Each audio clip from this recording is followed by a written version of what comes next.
మంచు పర్వతాలు, సకల విధములైన సరీసృపాలు, ఎన్నో అద్భుతమైన సృష్టి అందాలు. ఎందుకోసం, ఎవరి కోసం అని ఎవ్వరికీ ఆలోచన లేదు. ప్రతి ఒక్కడూ తిన్నామా, పడుకున్నామా, తెల్లారిందా అనే కాన్సెప్ట్తో బ్రతుకుతున్నాడు. తినడం కోసం, తాను సుఖంగా బ్రతకడం కోసం, రాయల్టీ జీవితం కోసం ఒకరిని ముంచుతున్నాడు, ఇంకొకరిని తొక్కుతున్నాడు, అవసరమైతే చంపుతున్నాడు.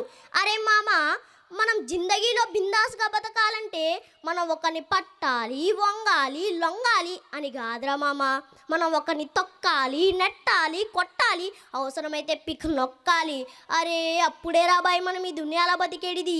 లేకపోతే మన పుటోకి దండేసి దండం పెడతారు, మన సమాధికి సున్నం కొడతారు, మన పాడే మీద పైసలు చల్లుతారు.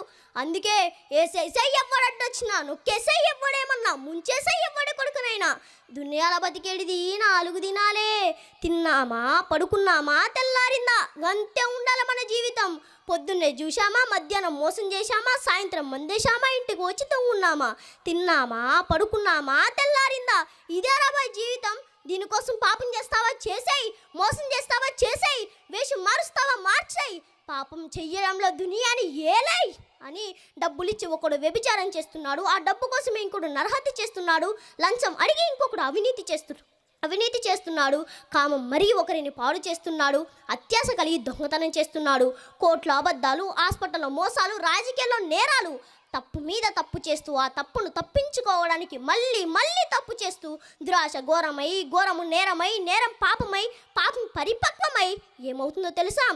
యాకోబుపత్రిక 1:15 యాకోబుపత్రిక 1:15 దురాశ గర్భము ధరించి పాపమును కనగా పాపం పరిపక్వమై మరణమును కనును. నీలో పుట్టిన చెడు ఆలోచన దురాశగా మారుతుంది. దురాశ గర్భము ధరించి అంచెలంచెలుగా ఎదిగి పాపాన్ని కంటుంది. పాపం పరిపక్వమై మరణాన్ని కంటుంది. అదే నీ చావు అంటుంది బైబిల్. ప్రియులారా, ఇలా పాపం చేసి మరణపు టంచులో కొట్టుమిట్టాడుతున్న మానవ సమాజాన్ని, పాప శాపాలచే బంధింపబడిన మానవ జాతిని దేవుడు చూశాడు. నా పిల్లలు నాకు కాకుండా పోతున్నారని బాధపడ్డాడు. అందుకే యేసుక్రీస్తును లోకరక్షకుడిగా ఈ భూమి మీదకు పంపించాడు. దీని విషయమై బైబిల్ ఏమంటుందో తెలుసా? 1 యోహాను పత్రిక 3:5 1 యోహాను పత్రిక 3:5 పాపమును తీసివేయుటకై ఆయన ప్రత్యక్షమాయనని మీకు తెలియను. ఆయన యందు పాపమేమీయూ లేదు. ప్రియులారా, నీ పాపాన్ని తొలగించాలంటే పాపము లేనివాడు రావాలి. నీ శాపాన్ని తొలగించాలంటే ఆ శాపభారం మోసే ఒక నీతిమంతుడు రావాలి. శాపాన్ని తొలగించడానికి ఏ పాపము లేని నా యేసుక్రీస్తు నన్ను రక్షించడానికి ప్రత్యక్షమయ్యాడు. ఎందుకంటే దేవుడు లోకమును ఎంతో ప్రేమించెను, కాగా తన అద్వితీయ కుమారునిగా పుట్టిన వాని యందు విశ్వాసం ఉంచు ప్రతి వాడును నశింపక నిత్య జీవం పొందినట్లు ఆయనను అనుగ్రహించెను.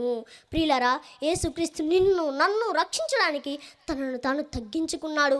పరలోకంలో ఉండవలసిన యేసుక్రీస్తు పశుల తొట్లో పడుండబెట్టబడ్డాడు.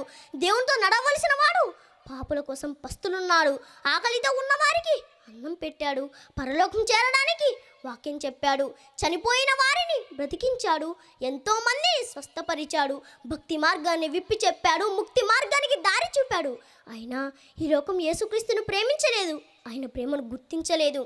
అందుకే యేసుక్రీస్తు కొట్టబడ్డాడు, తిట్టబడ్డాడు, హింసించబడ్డాడు, ఉమ్మివేయబడ్డాడు. చేతుల్లో మేకులు, కాళ్ళల్లో మేకులు, పక్కలో బల్లెపోట్లు, తలకి ముళ్ళ కిరీటం, కంటి నిండా నీరు, ఒంటి నిండా రక్తం, దేహమంతా కొరడ దెబ్బలతో యేసుక్రీస్తు నీ కోసం నా కోసం మరణించాడు. నువ్వు నేను మారాలని, మనమంతా దేవుని దగ్గరకు చేరాలని తన ప్రాణం పెట్టాడు. మన అతిక్రమ క్రియలను బట్టి అతను గాయపరచబడ్డాడు. మన దోషములను బట్టి నలగగొట్టబడ్డాడు. మన సమాధానార్థమైన శిక్ష అతని మీద పడిపోయింది. అతను పొందిన దెబ్బల చేత మనకు స్వస్థత కలుగుతుంది. ఆయన కార్చిన రక్తం చేత మనకు పాప క్షమాపణ కలుగుతుంది. ఆయన పెట్టిన ప్రాణం చేత మనకు రక్షణ కలుగుతుంది. ఎందుకంటే యేసుక్రీస్తు పాపములను తీసివేయుటకై ప్రత్యక్షమాయను. అలా ప్రత్యక్షమయ్యి ప్రాణం పెట్టి 3వ దినమున తిరిగి లేచి ప్రపంచ చరిత్రలో కొత్త అధ్యాయాన్ని లిఖించిన వాడు నా యేసుక్రీస్తు. కులంతో మనుషులను వేరు చేసే కులజబ్బు ఉన్న వారందరికీ మనుషులందరూ సమానమేనని బుద్ధి చెప్పినవాడు నా యేసుక్రీస్తు. మతం అనే మత్తులో మగ్గిపోతున్న మూర్ఖులకు క్రైస్తవ్యం మతం కాదు, అది పరలోకానికి మార్గం, ఆ మార్గం నేనే అని తేల్చి చెప్పినవాడు నా యేసుక్రీస్తు. నిన్ను వలె నీ పొరుగువాన్ని ప్రేమించమని సమాజంలో సమానత్వాన్ని స్థిరపరిచిన వాడు నా యేసుక్రీస్తు. అందుకే ఆయనే ఒక బ్రాండ్, ఆయనే ఒక ట్రెండ్, ఆయనే ఒక లెజెండ్, ఆయనే ఒక డైమండ్. ఎందుకంటే యేసుక్రీస్తు లేకపోతే ప్రపంచానికి మోక్షమే లేదు. యేసుక్రీస్తు ప్రభు లేకపోతే పంచే గుణమే లేదు. పంచే గుణమే లేకపోతే ప్రపంచం లేదు. ఇలాంటి మంచి మాటలను సమాజంలోకి వెళ్ళి సువార్త ప్రకటిస్తుంటే, అరే అన్నకు ఫోన్ చేయి, 100కు ఫోన్ చేయి, వాళ్ళ మీద కేసు పెట్టాయి, వాళ్ళను జైల్లో తోసి అంటున్నారు. అది కాదన్నా, మనమంతా పాపులమన్నా, మన కోసం యేసుక్రీస్తు ప్రాణం పెట్టినాడన్నా అంటే, ఏం రో మేం పాపులమారా? అరే నువ్వు పాపి, నీ మామ పాపి, నీ అల్లుడు పాపి, నీ మేనల్లుడు పాపి, నీ తోడలు పాపి, వీళ్ళందరినీ వదిలిపెట్టి మమ్మల్ని పాపలు అంటావురా? అరే మేము ప్రతి పండక్కి అన్నం పెడతాం, ప్రతి దేవుడికి దండం పెడతాం, ప్రతి ఒక్కడికి బట్టలు ఇస్తాం, డబ్బులు ఇస్తే ఓట్లేస్తాం, ఇంటికి రంగులేస్తాం, ఒంటికి రంగుల బట్టలు వేస్తాం, మనోడు వస్తే మందు పోస్తాం, మందోడు వస్తే మంచం వేస్తాం, నచ్చితే దోస్తాన్ని చేస్తాం, నచ్చకుంటే నెత్తి బాగా కొడతాం. ఇంత మంచిగా బతికే మమ్మల్ని పాపలు అంటావురా బై?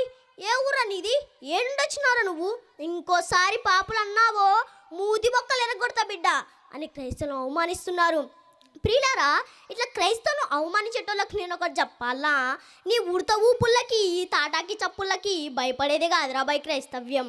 దాని వెనక దేవుడు ఉన్నాడు, దాని ముందు ఒక ఆశయం ఉంది, క్రైస్తవుని గుండెలో ధైర్యం ఉంది, బ్రతకడానికి ఒక తెగింపు ఉంది, వాడి బ్రతుకంటూ ఒక ముగింపు ఉంది.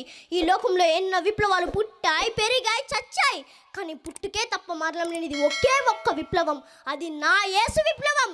క్రీస్తు పేరు చెబితే భయం, బైబిల్ ప్రకటిస్తే భయం, కరపత్రిక పంచితే భయం, క్రీస్తుని గూర్చి పాడితే భయం, క్రైస్తవుని చూస్తే భయం. భయం భయం భయం భయం గుప్పెట్లో ప్రపంచం నవ్వుకుంటున్న నా క్రీస్తు మహారాజు.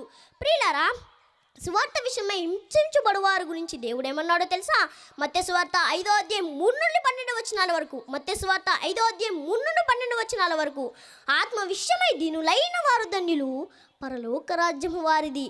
దుఃఖపడువారు ధన్యులు, వారు ఓదార్చబడుదురు. సాత్వికులు ధన్యులు, వారు భూలోకమును స్వాతంత్రించుకొందరు. నీతి కొరకు ఆకలి దప్పులు గలవారు ధన్యులు, వారు తృప్తిపరచబడుదురు. కనికరము గలవారు ధన్యులు, వారి కనికరం పొందుదురు. ఉదయ శుద్ధి గలవారు ధన్యులు, వారు దేవుని చూచెదరు. సమాధాన పరచువారు ధన్యులు, వారు దేవుని కుమారులు అనబడుదురు. నీతి నిమిత్తం హింసించబడువారు ధన్యులు, పరలోక రాజ్యము వారిది. నా నిమిత్తము జనులు మిమ్మును నిందించి హింసించి మీ మీద చెడ్డ మాటలలా పలుకున్నప్పుడు మీరు ధన్యులు, సంతోషించి ఆనందించిడి. ఇలాగున వారు మీకు పూర్వమందుండిన ప్రవక్తలను హింసించిరి. కారణం సిలువను గూర్చిన వార్త నశించుతున్న వారికి వెర్రితనము గాని, రక్షింపబడుచున్న మనకు దేవుని శక్తి. ప్రియులారా, ఒక బుల్లెట్ దేహాన్ని ఆత్మను దూరం చేస్తుంది, ఒక సరిహద్దు దేశాన్ని దూరం చేస్తుంది, ఒక కలహం మనిషిని దూరం చేస్తుంది, అలాగే పాపం కూడా దేవుణ్ణి మనిషిని దూరం చేస్తుంది. కాబట్టి ప్రియులారా, తప్పిదములు కప్పుకొనకుండా ఒప్పుకొని దేవుని శక్తిని పొందుకొని పాపం అనే బానిస సంఖ్యలను తెంచుకొని స్వతంత్రుడవై, స్వేచ్ఛపరుడవై, దేవుడి కుమారుడవై క్రీస్తు మహారాజు జెండా ఎగరవేయాలని, అపవాది ఎజెండాను నేల కూల్చాలని మీరంతా దేవుని ప్రేమలో వర్ధిల్లాలని కోరుతూ ఈ నా మాటలు